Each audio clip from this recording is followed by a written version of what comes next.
늘스타TV를 구독해주시는 구독자 여러분 안녕하십니까, 김하늘입니다. 왜 지금 늘스타는 이스타항공에 대한 자기소개서 안 올려줄까 궁금하셨죠? 그래서 제가 오늘 빨리 해결해 드리려고 합니다. 가장 신속하고 가장 빠르고 가장 확실하게 합격하는 방법 오늘 보시면 가져가실 수 있으니까요.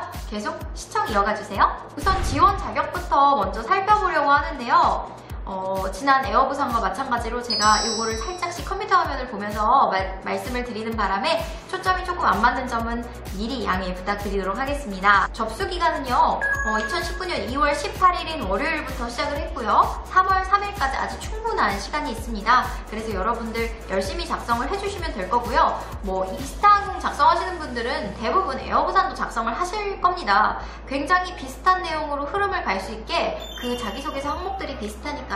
꼭 두 항공사는 같이 지원을 해보실 것을 권장드리고 있습니다. 모집 부문으로는요, 서울 베이스와 전주 베이스를 뽑고 있는데요. 서울 베이스가 아닌 전주 베이스 같은 경우는 지역 우선으로 조금 선발을 하는 경향이 있어서요. 경제와 인재풀의 활성화를 위해서 이런 것을 하는 거기 때문에요. 거주지가 전북 지역으로 지금 살고 있거나 아니면 출신 고등학교나 대학교의 소재지가 전북일 경우에 이 전북 베이스로 한번 넣어볼 수 있다는 또 하나의 장점이 있습니다. 중복으로 선택은 안 되고요. 지원 자격을 말씀드리자면 토익 550점 있으면 됩니다.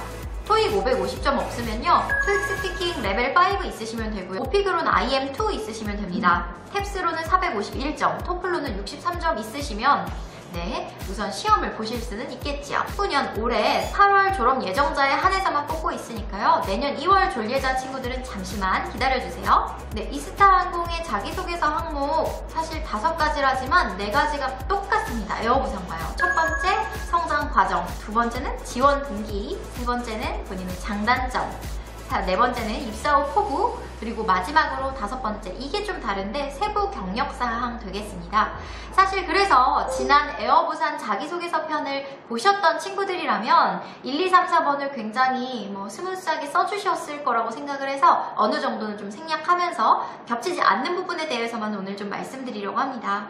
하나하나 한번 살펴보도록 하겠습니다. 1번 성장 과정에 대한 내용인데요. 지난번에 말씀드린 것처럼 19세 이전의 성격 형성 또는 본인의 승무원이 되기 위한 특장점, 자질, 강점들을 이렇게 성장시키기 위해서 학창시절에 있었던 일, 부모님이나 가정 내에서 있었던 일, 사회 봉사활동을 해서 있었던 일 등등 본인의 발전에 좋은 영향을 주었던 그런 스토리 사례들을 들어서 스토리를 풀어나가시면 될 거고요. 그래서 그 비중이 가장 19세 이전에 있었던 그 성격 형성 과정의 스토리텔링이 한 300자 정도는 돼야지 이게 성장 과정, 정말 옛날 유년 시절에 대한 이야기를 썼구나 라고 면접관이 인지할 수 있으니까요. 그 점 참고해 주시면 됩니다. 두 번째, 지원 동기 같은 경우가 여러분 어려우실 텐데요. 이 회사를 왜 지원했는지를 보려면 이스타항공 같은 경우는 2가지 페이지를 봐주세요. 첫 번째는 이스타항공 홈페이지를 통해서 인재상과 보유기종, 보유 노선을 한번 체킹해 주세요. 그리고 두 번째로는요, 네이버에 이스타항공 공식 블로그라고 검색하시면 이스타항공만 항공사 중에서 유일하게 지금 블로그 활동을 굉장히 활발하게 하면서 그 중에서도 그 이스타인들에 관련한 내용들을 밀착 취재해서 여러분들이 사실 얻고자 하는 이스타항공에 대한 모든 것들을 다 기록을 하고 있으니까요. 그 인터뷰를 꼭 보시고 나서 자기소개서를 쓰실 것을 권장드리고 있습니다. 이스타항공은 지원 동기를 쓰실 때 첫 번째 인재상 제가 보라고 했는데요. 인재상 중에서 첫 번째는 고객에게 짜릿함을 주는 항공사에 관련한 내용입니다.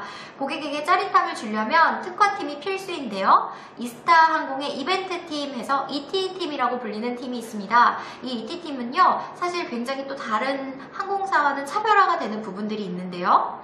우선 다른 항공사는 인사팀이나 기획팀 이런 부서에서, 내부 부서에서 그 노선마다 필요한 서비스를 뽑고 그리고 거기에 맞는 승무원 인재들을 양성해서 거기에 투입을 시키는 그런 구조로 되어 있는데요.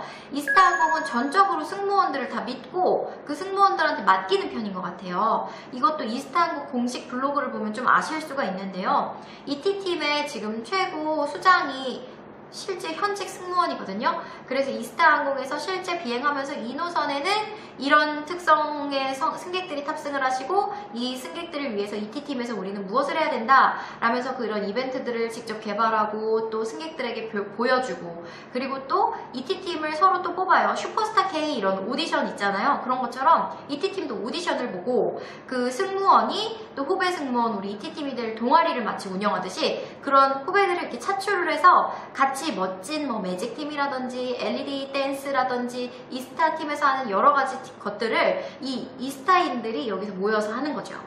그래서 고객에게 짜릿함을 주는 젊은 항공사가 될 수밖에 없는 게요. 현장감이 있고 우리 젊고 아주 싱싱한 아이디어가 있는 이스타항공의 현직 승무원들이 이 ET팀을 꾸려서 운영을 하고 있기 때문에 더더욱 그렇다는 점, 이 부분을 알고 가셨으면 좋겠습니다.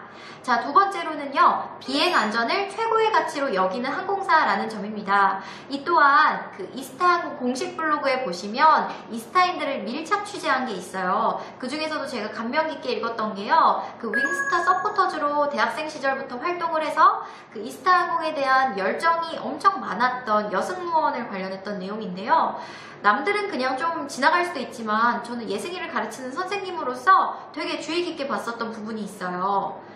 입사하고 나서 교육을, 서비스 교육과 안전 교육을 다른 항공사랑 마찬가지로 하는데요. 그 기간이 굉장히 재밌습니다. 서비스 교육은 한 달 정도를 하고요. 안전 교육은요 2달이나 해요. 이스타항공의 보유 기종 같은 경우는 보잉 737, 900, 800 이렇게 있잖아요.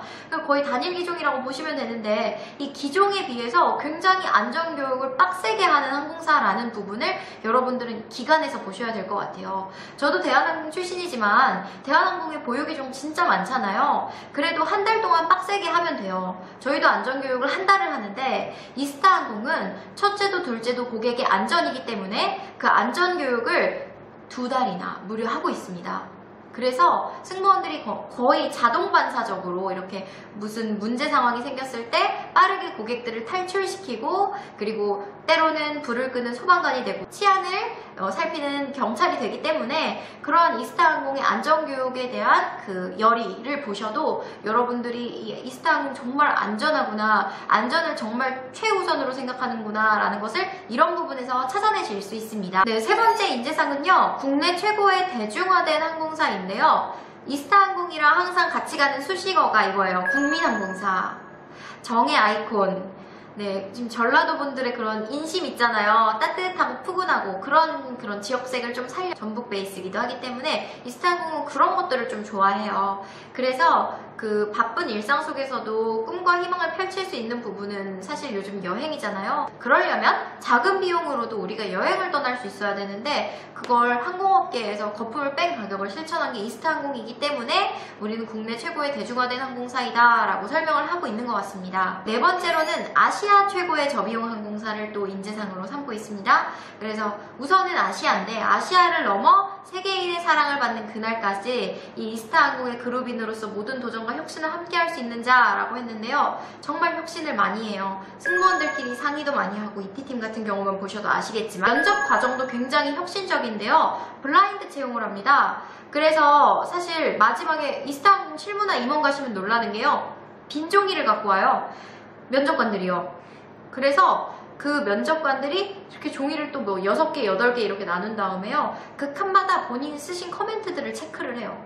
그래서 뭐 평가 항목도 따로 어디에 나와 있는 것도 아니고 기출 질문이 어디 나와 있는 것도 아니며 여러분들의 토익 스펙부터 대학 학벌을 전혀 알지 않고 그냥 정말 사람 대 사람으로 평가를 하신다. 이런 블라인드 채용, 우리 국내에는 없는 정서잖아요. 이런 거 이스타가 지금 최초로 하고 있는 부분이고요. 국내의 편견들을 깨고 계속적으로 발전하는 항공사이기 때문에 이스타항공은 아시아를 넘어서 세계로 성장할 수 있을 거라고 생각됩니다. 이러한 인재상과 더불어서 내가 같이 갖고 갈 수 있는 강점은 무엇인지 지원 동기를 생각해 보시면 돼요. 저는 여기서도 조금 더 강조하고 싶은 부분은 이스타항공만의 정이 있고 고객에게 먼저 다가가는 그런 특별한 서비스를 말씀을 드리고 싶습니다. 그래서 여러분들 737 맥스 8 기종 이스타항공에서 국내 최초로 도입하신 거 아시죠? 보잉 737이라는 그 기종 자체부터 설명을 드리자면 여러분들 김포에서 제주, 부산 왔다 갔다 하실 때 이 비행기 왜 이렇게 쬐끔해? 380 옆에 있으니까 꼭 새끼 비행기 같네 라고 하셨던 분들 있을 거예요. 딱 통로는 하나밖에 없고 뭐 2, 2나 3, 3의 배열로 보통 이렇게 되어 있는데요. 그래서 진짜 좁아요. 앞에 화장실 한 칸 있고 뒤에 화장실 한 칸 있는 그런 기종 기억나시죠? 근데 얘가 연료 효율성이 가장 좋고 단거리에는 최적화된 항공기였기 때문에 금액을 싸게 받으면서도 운영을 할 수 있어서 안전하기도 하고요. 그래서 티웨이라든지 이스타항공도 그렇고 원래 보잉 737을 거의 많이 사용을 합니다. 그래야 단가 금액이 맞춰지거든요. 근데 보잉 737 맥스 8 기종은요 사실 더 많이 업그레이드 됐고요. 이스타항공이 탑을 낼 수밖에 없었습니다. 기존의 보잉 737의 연료 효율에 비해 15% 연료 효율이 더 증가함에 따라 연료비가 더 적게 먹고요. 그리고 최대 운항 거리가 6,500km까지 갈 수 있다는 건요. 비행시간이 이제 옛날에처럼 5시간, 6시간이 아니라 7시간, 8시간까지 갈 수 있다는 겁니다. 그러면 아주 저렴하고 합리적인 비용으로 연료비까지 덜 먹는 이 항공기가 이스타항공에 도입이 된다면 노선을 7시간, 8시간까지 좀 더 먼 중거리까지 확장이 될 수 있다는 가능성을 열어두는 거죠. 그러면 고객들한테 조금 더 저렴한 금액으로 짜릿한 항공 여행을 할 수 있도록 노선을 확장시킬 수 있다라는 말씀입니다. 그래서 이스타항공 같은 경우는 이런 항공업계에 새바람을 분다라는 거, 그리고 이렇게 정말 고객들한테 더 저렴하고 좋은 서비스를 제공하기 위해 노력하고 있다라는 점을 지원 동기에 어필하면서 내가 그런 항공사에서 그 고객들에게 더 좋은 부분을 찾겠다라고 가신다고 한다면 여러분들 바로 합격할 것 같은데요. 세 번째 장점과 단점도 동일합니다. 에어부산과 동일하게 장점은 3, 단점은 2의 비율로, 단점은 조금 적게 뒤로 빼서 써달라고 말씀드렸고요. 그리고 이 장점 같은 경우는요, 인재상, 아까 말씀드렸던 4가지 인재상과 더불어서 이스타인 사이트 보면서 이런 것들을 좀 적어주셔야겠구나 생각하는 부분, 근데 내가 갖고 있는 장점, 그거를 빼서 적으시면 되고요. 단점 같은 경우 지나치게 자신이 없는 표현이라든지 너무나 부정적인 표현들은 좀 삼가해 주셨으면 좋겠어요. 어려서부터 제가 이런 걸 잘 못했고요. 이딴 이야기 쓰시면 안 되고 너무 제 단점은 이거입니다. 이런 식으로 써도 탈락해요. 그렇게 쓰지 마시고요. 이런 부분을 좀 어려워합니다. 힘이 듭니다. 이렇게 써주시면 되는 부분이고, 그 다음에 바로 극복 방안으로 넘어가서 극복 방안 기술해 주시면 될 것 같습니다. 네 번째, 입사 후 포부도요. 저는 조금 이스타항공에 맞게 써주셨으면 좋겠어요. 이티팀이 하고 있는 서비스, 공식 블로그들을 보시면서 거기에 이스타인 취재한 거를 보시면 아실 수 있어요. 이티팀에는 어떤 것들이 있고 내가 가지고 있는 강점 중에서는 이티팀으로서 뭘 좀 발현시켜 볼 수 있다. 보잉 737 맥스 8 같은 경우도 지금 7, 8시간까지 거리가 좀 늘었잖아요. 거기에 대비해서 내가 뭘 좀 해줄 수 있다. 이런 걸 좀 써주셔도 되고요. 유튜브 여러분들 많이 보셔서 이것도 보고 계시는 거죠? 유튜브에서 이스타항공 승무원들이 만든 영상도 같이 봐주시면서 나는 거기서 뭘 좀 해줄 수 있다. 이런 것들을 입사 후 포부에 구체적으로 녹여주신다면 여러분들은 끼 있는 이스타인으로서 합격할 가능성이 훨씬 더 높아진다는 점 명심하세요. 5번째, 세부 경력사항이라고 볼 수 있습니다. 이거를 친구들한테 대뜸 써오라고 했더니 진짜 이상하게 써오시더라고요. 몇 년에서 몇 년까지 빵집 어디서 일함, 몇 년 어디서부터 몇 년까지, 이런 식으로 경험을 줄줄이 다 나열만 해버리고 끝나는데요. 이것도 자기소개서의 한 양식이기 때문에 줄글로 좀 적어주셨으면 좋겠고요. 대신에 세부 경력사항이니까 아르바이트라든지 직장 경험을 이제 좀 나열을 해주셔야 되는데 그걸 또 너무 줄줄이 나열하지 마시고요. 승무원 직무에 구체적으로 도움이 될 만한 것들을, 경력을 추리고 추려서 한 2-3가지 정도, 그것도 내가 좀 길게 오래 했었던 것들, 대면 서비스로 고객을 상대했던 것들,